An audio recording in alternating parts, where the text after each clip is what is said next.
പിതാവിനും പുത്രനും പരിശുദ്ധാത്മാവിനും സ്തുതി, ആദ്യം മുതൽ എന്ന് വന്നേക്കും തന്നെ. ആമേൻ.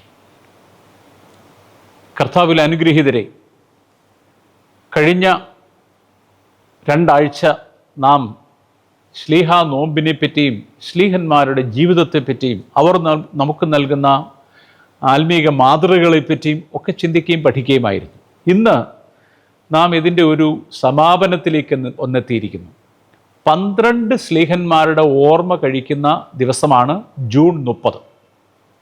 ഞാൻ ആദ്യത്തെ എപ്പിസോഡിൽ പറഞ്ഞതുപോലെ യഥാർത്ഥത്തിൽ ഈ നോമ്പ് അവസാനിക്കുന്നത് ഇന്നാണ്.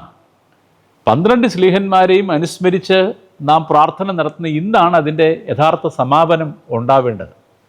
അങ്ങനെ തന്നെ ആയിരുന്നിരിക്കണം ആദിമകാലങ്ങളിൽ. പിന്നീട് ഈ പത്രോസ് പൗലോസ് ശ്ലീഹന്മാരുടെ ഓർമ്മ ദിനം ഒരു മാറാനായ പെരുന്നാളായി ഡിക്ലെയർ ചെയ്തുകൊണ്ടായിരിക്കണം ഈ നോമ്പിൻ്റെ സമാപനം അവിടെ കൊണ്ടുവച്ചത്.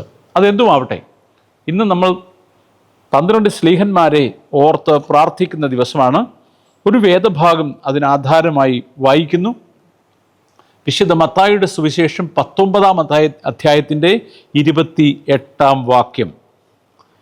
എന്നെ അനുഗമിച്ചിരിക്കുന്ന നിങ്ങൾ പുനർജനനത്തിൽ മനുഷ്യപുത്രൻ തൻ്റെ മഹത്വത്തിൻ്റെ സിംഹാസനത്തിൽ ഇരിക്കുമ്പോൾ നിങ്ങളും 12 സിംഹാസനത്തിൽ ഇരുന്ന് ഇസ്രായേൽ ഗോത്രം 12-നും ന്യായം വിധിക്കും എന്ന് ഞാൻ സത്യമായി നിങ്ങളോട് പറയുന്നു. 12 ശ്ലീഹന്മാർക്ക് കർത്താവ് നൽകിയ പൊതുവായ ഒരു വാഗ്ദാനമാണിത്. 12 ശ്ലീഹന്മാരെയും ഓർക്കുമ്പോൾ അവർക്ക് ലഭിച്ചിരിക്കുന്ന അചുംബിതമായ ഒരു ഭാഗ്യം, അവർക്ക് ലഭിച്ചിരിക്കുന്ന ഒരു പദവി ഇവിടെ കർത്താവ് വർണ്ണിക്കുകയാണ്. എന്താണ്? കർത്താവിൻ്റെ ന്യായവിധിയിൽ നിങ്ങൾ എന്തു ചെയ്യും? ഇസ്രായേൽ ഗോത്രങ്ങൾ 12-നെയും ന്യായം വിധിക്കാനായി 12 സിംഹാസനങ്ങളിൽ നിങ്ങൾ ഇരിക്കും എന്നാണ് ഈ പാവപ്പെട്ട ശിഷ്യന്മാരോട് പറയുന്നത്. അവർക്ക് ലഭിച്ചിരിക്കുന്ന അസുലഭമായ അതുല്യമായ ഒരു ഭാഗ്യമാണ് ഇവിടെ വർണ്ണിച്ചിരിക്കുന്നത്. ഈ 12 അപ്പോസ്തോലന്മാർ എല്ലാവരും തുല്യരായിരുന്നുവോ എന്ന ഒരു ചോദ്യം ഒരു വിവാദ വിഷയമാണ്. കത്തോലിക്ക സഭയും മറ്റ് ചില സഭകളുമൊക്കെ പത്രോസിൻ്റെ ഒരു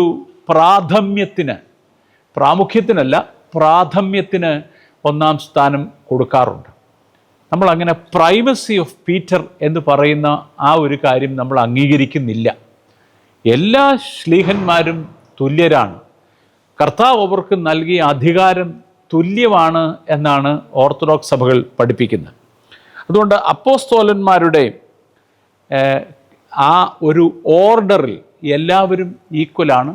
എന്നാൽ പത്രോസിനെ നമ്മൾ സാധാരണ വിവക്ഷിക്കുന്നത് ദ ഫസ്റ്റ് എമംഗ് ഈക്വൽസ് എന്നുള്ളതാണ്. സമന്മാരിൽ മുമ്പൻ എന്നുള്ള ഒരു സ്ഥാനത്താണ് വിശുദ്ധ പത്രോസിനെ നമ്മൾ കാണുന്നത്. കാരണം അദ്ദേഹം കർത്താവിനോട് ചേർന്ന് നിന്നവനും കർത്താവിനെ ആദ്യമായിട്ട് ദൈവപുത്രൻ എന്ന് വിശേഷിപ്പിച്ചവനാണ്. എന്നാൽ മാർത്തോമാ ശ്ലീഹ കർത്താവിനെ നേരിട്ട് കർത്താവെന്ന് വിളിച്ച ആളാണ്, ദൈവമെന്ന് വിളിച്ച ആളാണ്.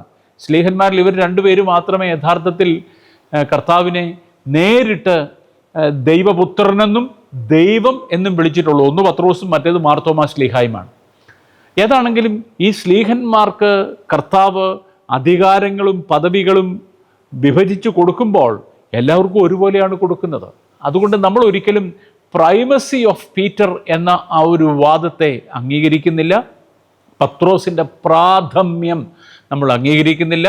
എന്നാൽ പത്രോസിന് ഒരു പ്രമുഖ സ്ഥാനം നമ്മൾ കൽപ്പിക്കുന്നുമുണ്ട്. He is the first among the 12 എന്നാണ് നമ്മൾ വിശ്വസിക്കുന്നത്. അപ്പോൾ കർത്താവ് എല്ലാവർക്കും ഒരുപോലെയാണ് വരങ്ങൾ നൽകിയത്. കർത്താവ് ശിഷ്യന്മാരെല്ലാവരെയും വിളിച്ചുകൂട്ടി അവരുടെ മേൽ ഊതി എന്നിട്ട് പറഞ്ഞു, നിങ്ങൾ പരിശുദ്ധാത്മാവിനെ കൈക്കൊള്ളുവിൻ എന്ന് പറഞ്ഞ് എല്ലാവർക്കും ഒരുപോലെയാണ് പരിശുദ്ധാത്മാവിനെ കൊടുക്കുന്നത്. എന്ന് മാത്രമല്ല സകല ജാതികളെയും ശിഷ്യരാക്കുവാനുള്ള അധികാരം അവർക്ക് കൊടുക്കുന്നത് ഒരുപോലെയാണ്. എല്ലാവരെയും മാമോദീസമുക്ക് സഭയിൽ ചേർക്കുവാൻ അവരെ അനുവദിക്കുന്നത് എല്ലാവർക്കും ഒരുപോലെയാണ്. പരിശുദ്ധ ശ്ലീഹന്മാരിലൂടെ എല്ലാവരിലൂടെയും പരിശുദ്ധ റൂഹ സംസാരിച്ചു. നമ്മൾ വിശ്വാസ പ്രമാണത്തിൻ്റെ 3-ാം ഖണ്ഡികയിൽ അത് പറയുന്നുണ്ട്. പരിശുദ്ധാത്മാവിനെ പറ്റി പറയുമ്പോൾ നബിയന്മാരും ശ്ലീഹന്മാരും മുഖാന്തരം സംസാരിച്ചു എന്നാണ് പറയുന്നത്. അപ്പോൾ ഒരു ശ്ലീഹായിലൂടെ മാത്രമല്ല, എല്ലാ ശ്ലീഹന്മാരിലൂടെയും സംസാരിച്ചത് പരിശുദ്ധ റൂഹായാണ്. അപ്പോൾ എല്ലാവർക്കും ഒരേ സ്ഥാനം, 12 പേർക്കും 12 സിംഹാസനങ്ങളിൽ ഇരുന്നു കൊണ്ട് ഒരുപോലെ ന്യായം വിധിക്കാനുള്ള ഒരു വലിയ അവകാശവും പദവിയുമാണ് നൽകപ്പെട്ടിരിക്കുന്നത് എന്ന് നമുക്കിന്ന് ഓർക്കാം. നമുക്ക് സഭകളിൽ ഇങ്ങനെയുള്ള ചില അഭിപ്രായ വ്യത്യാസങ്ങൾ ഒക്കെ ഉള്ളത് മാറ്റിയെടുക്കാനായിട്ട് നമുക്ക് ശ്രമിക്കാം.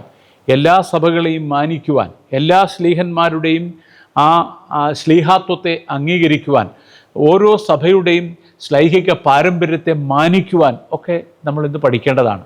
12 ശ്ലീഹന്മാരെ ഓർക്കുമ്പോൾ അവരുടെ ജീവിതമാണ് നമുക്ക് മാതൃകയാവേണ്ടത്. അവരാരും അവരുടെ സ്വന്തം ജീവനെ വിലപ്പെട്ടതായി കണ്ടില്ല. ഒന്നാമതായി രക്തസാക്ഷിത്വം വരിച്ച യാക്കോബ് ശ്ലീഹ മുതൽ കൊല്ലാതെ കൊല്ലപ്പെട്ട അല്ലെങ്കിൽ കൊല്ലാക്കൊല ചെയ്യപ്പെട്ട യോഹന്നാൻ വരെയുള്ളവർ, അവരൊക്കെ തങ്ങളുടെ ജീവിതം കൊണ്ട് കർത്താവിനെ സാക്ഷിച്ചവരാണ്. പ്രിയപ്പെട്ടവരെ, നമ്മുടെയൊക്കെ ജീവിതം അതിന് തുല്യമായി തീർന്നില്ലെങ്കിലും അതിനോട് ഒന്ന് ഏകീഭവിക്കുവാനുള്ള പരിശ്രമമെങ്കിലും ഉണ്ടാവണം. നമുക്ക് ശ്ലീഹന്മാരെ പോലെ ആയിത്തീരാൻ ഒരുപക്ഷെ സാധിച്ചില്ലെന്നിരിക്കും, എന്നാലും അതിനുവേണ്ടിയുള്ള ആത്മാർത്ഥമായ ആഗ്രഹവും പരിശ്രമവും ഉണ്ടാവണം. ഈ ശ്ലീഹാനോമ്പ് പരിസമാപിക്കുന്ന ഈ ദിവസം 12 ശ്ലീഹന്മാരെ ഓർക്കുമ്പോൾ ആ 12 പേരും നമ്മുടെ ത്രോണോസിൽ പ്രകാശിക്കുന്ന ഗോളങ്ങളായി നിലനിൽക്കുന്നുണ്ട് എന്നും നമ്മൾ ഓർക്കണം. ഓരോ വിശുദ്ധ കുർബാനയിലും ഓരോ ആരാധനയിലും അവരിങ്ങനെ തിളങ്ങി നിൽക്കുകയാണ്.